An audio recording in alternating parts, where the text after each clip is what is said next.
the owner of the Keto Babe app, and I wanted to show you one of my most requested recipes like ever. This is a keto banana bread. Now, before you get all crazy on me, this doesn't actually have banana in it, but I'm going to show you how to make the keto banana bread without bananas. So let's get started. First, I am going to add in my almond flour. I make sure to use very super fine almond flour, so make sure you do too to get the right consistency. This is a cup and 3/4 of almond flour. So I'm going to go ahead and add that. I seriously love this bread, you guys. It's seriously amazing. You will not go back to normal banana bread after this. And then I'm going to add in 1/4 cup coconut flour. This also makes sure you get very fine coconut flour to get the right texture that we're looking for. So you go ahead and add that.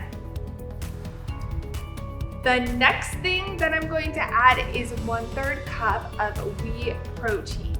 Now this is really going to allow it to rise, so you want to make sure you get this.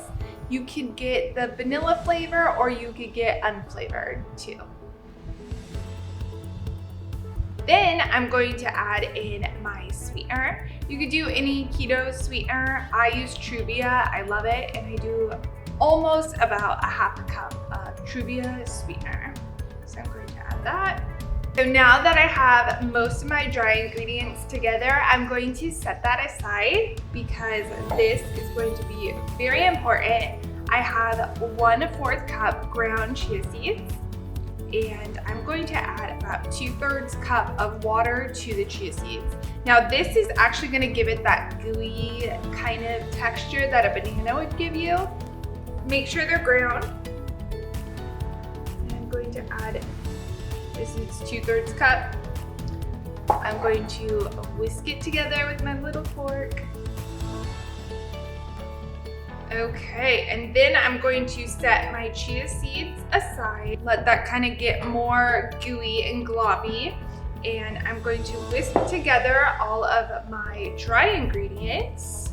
And now I'm going to add about 2 teaspoons baking powder. This is also going to allow it to rise a little bit better too.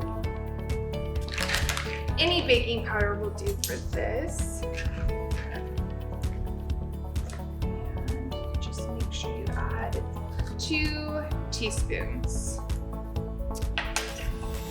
Then I'm going to add about 1/2 teaspoon of salt. I personally just love Himalayan salt. I think it has great benefits, but you could really use any salt you want. So I kind of just eye this part, but I would say about 1/2 teaspoon. That's probably good on that. I'm going to whisk that all together.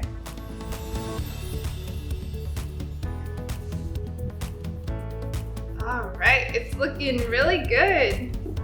Okay, and now for the next part, I am going to add in 3 cage-free large eggs. Add that. And now I'm going to mix my wet and dry ingredients together.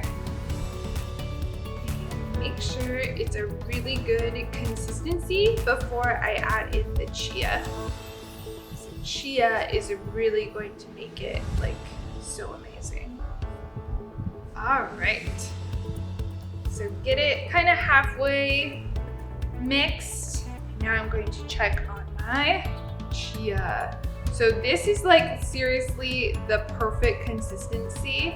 You want it super gooey, like so, because it's going to give it the right texture. So going to go ahead and add that to my half mixed up ingredients. All right.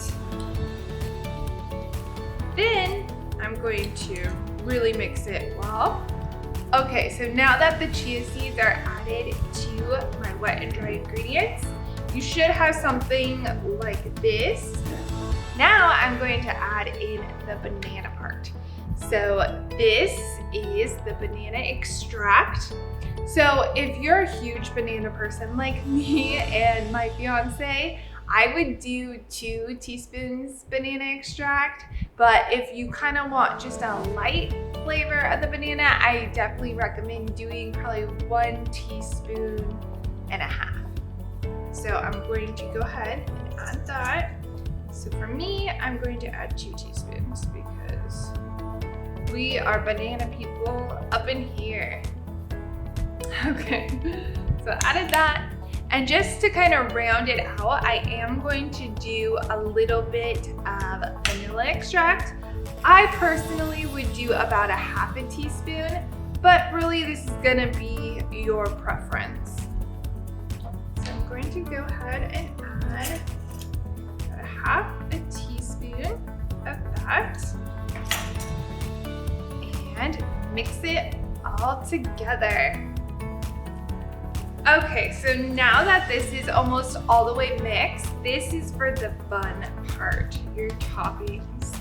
So for me personally, I love adding walnuts to almost everything. I add walnuts too, but I'm going to add walnuts chopped about 1/2 cup to 1 cup.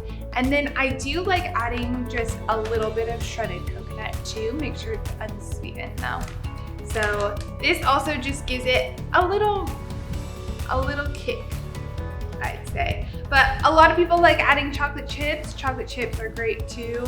My fiance loves chocolate chips. So just, this is what you should be working with. Looking really good. So now I'm going to add in my chopped walnuts, about, like I said, 1 cup or 1/2 cup. Add that in. Then mix that up. I'm going to add in just a little bit of my shredded coconut. Now you could do 1/4 to 1/3. Sometimes I do 1/4, sometimes I do 1/3. So I'm gonna do 1/4 today, just because I kind of added a lot of walnuts. So add that.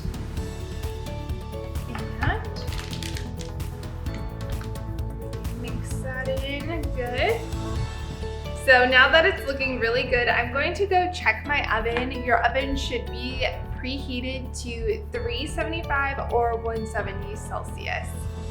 Okay, so now that I have grabbed my bread pan, I greased mine with olive oil. You can use coconut oil, really any keto-friendly oil you want. And then I'm going to add in my delicious banana bread. Banana-free banana bread. Add that in. And I'm probably going to cook mine for about 60 minutes. It's really gonna depend on your oven though. So like if you have a really, really good oven, probably 60 minutes is gonna be a little too much, but definitely just keep an eye on it. I'm gonna add this to the top, like so. All right. So this is kind of what it should look like before you pop it into the oven. And now I'm going to cook it. I will check back with you guys. Okay, you guys, I am so excited. It came out so amazing. It looks so good and I can't wait to try it. So it just literally came out of the oven. So you probably want to wait at least 30 to 40 minutes before you try and take it out of the pan. I hope you guys enjoyed this video. If you want this recipe or other recipes just like it, definitely check out the Keto Babe app.